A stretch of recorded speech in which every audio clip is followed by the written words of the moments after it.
Halo, selamat datang kembali di channel United Identity, channelnya fans Manchester United yang selalu berpikir logis dan sistematis.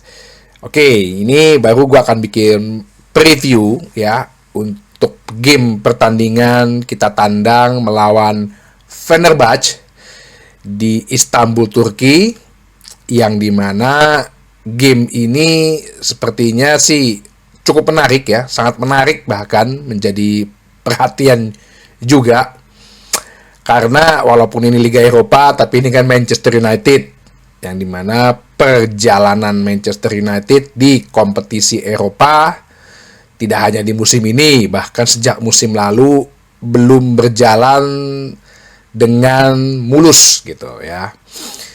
Di Liga Eropa ini pun kita belum memetik kemenangan, baru 2 kali imbang. Pertandingan pertama melawan Twente di Old Trafford dengan skor 1-1. Kemudian pertandingan keduanya di Porto kita imbang 3-3, dan kali ini kita akan menghadapi Fenerbahce di Turki, yang dimana juga selalu setiap tandang ke Turki selalu Manchester United itu mengalami kesulitan. Kita terakhir itu ke Turki di Galatasaray, kita juga bermain imbang 3-3. Sebelumnya juga zamannya oleh melawan Istanbul Başakşehir itu juga kita mengalami kekalahan. Jadi sepertinya kalau ke Turki gitu, khususnya fansnya sepak bola Turki, entah Galatasaray, entah Fenerbahce, itu kayaknya seperti tanda kutip kesetanan gitu kalau Manchester United yang datang ya, menciptakan atmosfer yang sungguh menakutkan gitu ya, hendak menteror pemain. Sepertinya kalau Manchester United tuh ya apa ya, kayak cari muka, entah pengen tampil gitu, kok selalu spiritnya lebih gitu loh dibandingin tim-tim lain gitu. Karena tim-tim lain kok bisa aja gitu menang di Turki gitu ya. Tapi kalau Manchester United tuh bagi mereka kayaknya wah harus diteror nih. Ya itulah Manchester United ya. Mungkin klub yang tidak disukai di sana, jadinya terornya gede gitu. Nah, kemarin ada squad dulu ya. Pertama yang gue coba bahas itu mengenai squad yang dibawa oleh Erik ten Hag ke Turki. Ternyata ada beberapa nama yang tidak dibawa, seperti Jonny Evans yang sepertinya juga kayaknya mengalami cedera atau mungkin diistirahatkan. Bruno Fernandes memang karena dia mendapatkan kartu merah ya setelah kartu kuning kedua, sehingga suspension 1 pertandingan. Juga Mason Mount, Harry Maguire, Luke Shaw, Leny Yoro yang dalam masa pemulihan cedera, termasuk juga Tyrell Malacia. Jadi squad yang dibawa untuk ke Turki ini, goalkeeper yaitu Altabayindir, Tom Heaton, Andre Onana. Defendernya Harry Amas, wah, pemain muda nih dibawa, Diogo Dalot, Matthijs de Ligt, Victor Lindelof, Lisandro Martinez, Mazraoui, dan Habib Oguneye. Jadi ada 2 pemain muda nih di sektor pertahanan, pemain akademi yang dibawa oleh Erik ten Hag ke Turki. Untuk pemain tengahnya, Erik ten Hag hanya membawa 3 orang, yaitu Casemiro, Eriksen, dan Manuel Ugarte. Penyerangnya yang dibawa Amad Diallo, Anthony, Alejandro Garnacho, Rasmus Højlund, Marcus Rashford, Ethan Whitley, dan Joshua Zirkzee. Jadi total hanya 20 pemain yang dibawa ya, yang biasanya umumnya itu 23 pemain, tapi ini yang dibawa hanya 20 pemain. Nah, ini kan sebenarnya game apa ya, antar mantan gitu ya, kayak Altabayindir. Dia adalah dulu sebelumnya kiper Fenerbahce, yang dimana dia udah 4 tahun di situ. Sebelumnya memberikan piala Super Cup Turki. Terus di pihak Fenerbahce juga ada Fred yang cukup lama di Manchester United. Kemudian ada Sofyan Amrabat yang kemarin tahun lalu selama setahun dan memberikan piala FA buat Manchester United. Ada juga mantan anak buahnya Erik ten Hag, yaitu Tadic ya, Dusan Tadic. Tapi ya pasti adalah pelatihnya Fenerbahce adalah Jose Mourinho, yang juga adalah mantan pelatih Manchester United, yang dimana kemarin dia bicara di konferensi pers mengatakan bahwa ya dia sebetulnya bilang bahwa sebenarnya permainan Manchester United tidak menunjukkan dengan apa yang hasil yang saat ini terjadi gitu loh. Dia ngelihat bahwa prosesnya itu sebenarnya bagus dan dia berharap ya nanti kalau gue balik ke Premier League ya semoga ini belum jago, ibaratnya gitu dia bilang gitu loh. Ya gue nggak tahu sih, Mourinho kan kadang-kadang suka nyindir ya. Tapi menurut gue kali ini dia tulus gitu ngomongnya. Sampai dia bicara bahwa ya dia gak ada masalah dengan Manchester United gitu ya. Ya gue bingung aja kalau kayak dia ke Chelsea tuh suka dibuin gitu. Ya itulah Chelsea ya. Klub instan gitu kan. Kalau kita kan bener-bener struktur gitu ya. Bener-bener kita juga siapapun yang pernah menjadi red, once red, always red gitu. Dia juga bilang bahwa dia gak ada masalah dengan Manchester United, dia happy di sana.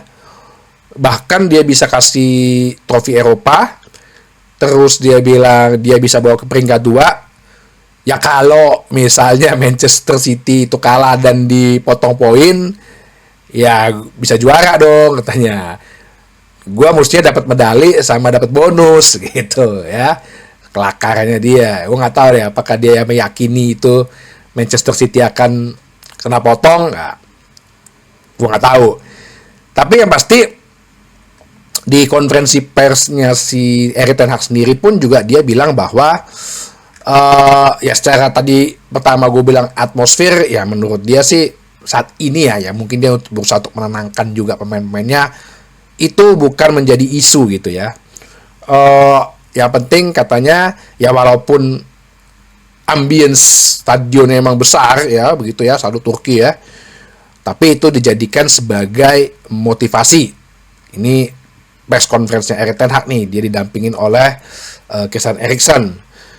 Dia juga update mengenai cedera. Dia bilang Mason Mount itu sepertinya akan lebih lama dari yang diharapkan, tapi dipercaya akan kembali secepatnya.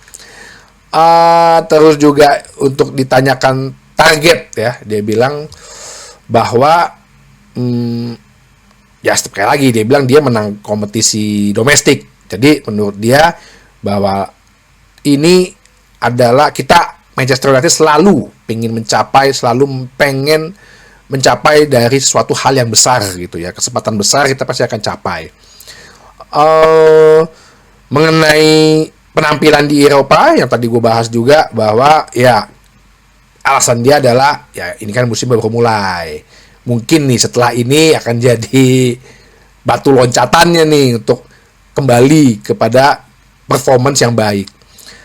Ada pertanyaan dari wartawan mengenai komparasi dia dengan Jose, ya mungkin dia sedikit lebay lah ya, bahwa dia bilang gue sama Jose sih menang banyak trofi gitu ya dalam tahun-tahun terakhir ini, tapi sebagai pelatih kita harus membuktikan diri kita tuh dari tahun ke tahun ya, karena kalau kita tidak menang pasti kita akan kena namanya kritik. Sedangkan dalam dunia modern dan dunia profesional sepak bola saat ini, yang penting itu adalah kemenangan. Jose dia anggap adalah yang pelatih berpengalaman, memenangkan banyak trofi, dan dia pasti akan selalu sukses dimanapun juga.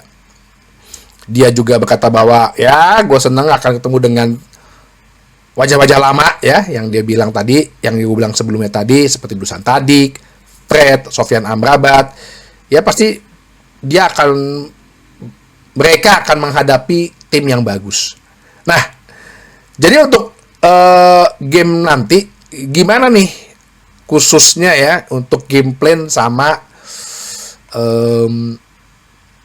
line up, formasi atau pemain yang akan diturunkan.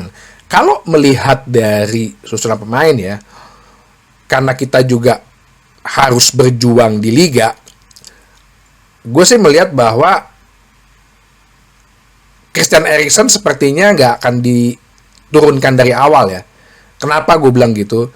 Karena dari kemarin pertandingan terakhir melawan Brentford, ketika Christian Eriksen dan ada Bruno Fernandes, itu menjadi perpaduan yang bagus sekali gitu, seperti bahkan di musim pertama. Jadi gue rasa nih Christian Eriksen akan diistirahatkan. Terlebih dengan back ya, kalau gue melihat mungkin hampir sama seperti lawan Brentford, kecuali Johnny Evans yang memang tidak dibawa. Untuk kiper itu, ini untuk line up dulu ya. Untuk kiper itu Andre Onana. Untuk depannya yaitu Diogo Dalot di kanan. Kirinya gue harapkan Lisandro Martinez lagi sebagai bek kiri. Jangan langsung Hari Amas. Kemudian nanti dibully ya, mentalnya jatuh. Tengahnya mungkin De Ligt dengan Lindelof. Nah, ini yang gue agak mau coba lihat. Ten Hag ini bermain 4-4-2 gitu loh, bukan 4-2-3-1 karena tidak ada Bruno ya. Dan nggak usah memaksakan semua 3 gelandang tengahnya itu dipakai di satu pertandingan itu gitu loh. Takutnya ada satu yang cedera, repot juga kita besok. Main 4-4-2 dengan di tengahnya itu sayap kirinya Rashford, sayap kanannya ke Antony, tengahnya Ugarte sama Casemiro. Biarlah lebih ke 4-4-2 atau 4-2-4 gitu loh. Ya. Jadi benar-benar tengahnya nih 2 gelandang petarung nih yang megang nih. Nah, untuk 2 striker depan duetnya ini yang selalu dan banyak orang pengen lihat. Bagaimana kalau kita duetin Højlund sama Joshua Zirkzee. Jadi Zirkzee lebih kepada second striker gitu ya, number 10 atau second striker yang lebih kepada ya buka ruangan, lebih kepada false nine juga, dengan Højlund sebagai poachernya nih, target man nih ya, kalau main di FIFA kan poachernya gitu loh, yang bagian nyelesain umpan. Jadi gue rasa kita tidak akan bermain pragmatis, justru gue lihat kayaknya sih pasti Jose Mourinho nih, Fenerbahce yang akan bermain pragmatis. Itu kan gaya mainnya dia. Jadi lebih baik kita memperbanyak orang di lini tengah. Nah, memperbanyak orang di lini tengah, bermainlah dengan 4-4-2 sehingga si Rashford sama Antony agak lebih melebar, mulai menyerang dari sisi lapangan. Kenapa? Karena kalau nanti ada counter attack, yang pasti ruang kiri kanannya itu nggak akan mudah untuk diserang. Dan tengahnya gini kita punya 2 gelandang petarung, Ugarte sama Casemiro. Gua sih berharap ini bisa jadi kemenangan ya. Kalau pun imbang pun ya ini pasti faktor atmosfer dari penonton Turki yang selalu menyulitkan. Ya gua harap pertarungan juga jadi seru. Pasti Mourinho ada rasa motivasi lebih untuk membuktikan gitu ya. Tidak akan kalah, tapi belum tentu juga menang. Realistis aja kalau United Identity gitu. Tapi gue mau sih pengen ngelihat Manchester United main dengan 4-4-2. Oke? Mudah-mudahan bisa reaksi pandangan mata. Sampai ketemu lagi di bahasan berikutnya di channel United Identity, channelnya fans Manchester United yang selalu berpikir logis dan sistematis. Terima kasih.